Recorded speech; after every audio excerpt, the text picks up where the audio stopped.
Tea Congress operation Congress కు తెరతీసిందా?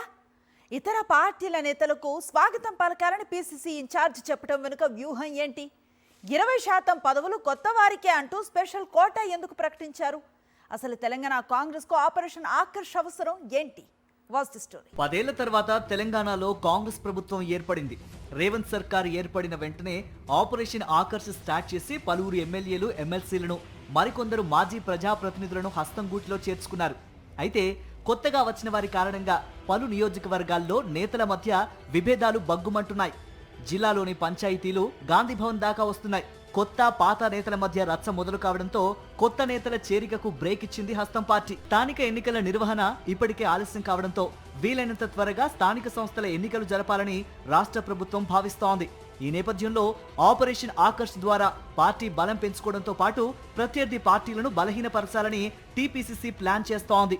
వచ్చే assembly ఎన్నికల నాటికి నియోజకవర్గాల పునర్విభజన జరుగుతుందని, పెరిగే అసెంబ్లీ స్థానాలను దృష్టిలో పెట్టుకుని ఆపరేషన్ ఆకర్ష్ స్టార్ట్ చేస్తున్నట్లు సమాచారం.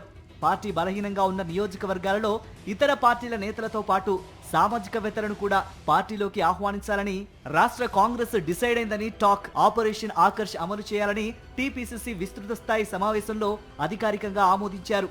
కొత్త నేతల చేరిక తీర్మానాన్ని డిప్యూటీ సీఎం బట్టి విక్రమార్క ప్రవేశపెట్టగా రాష్ట్ర పార్టీ ఇన్ఛార్జ్ మీనాక్షి నటరాజన్ ఆమోదించారు.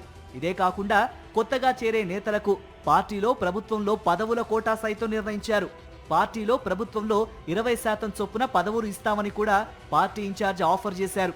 ఇప్పటికే పార్టీలో పాత కొత్త నేతల మధ్య పంచాయతీ జరుగుతున్న పరిస్థితుల్లో కాంగ్రెస్ ఆఫర్ కు ఎంతమంది ఆకర్షితులవుతారో చూడాలి.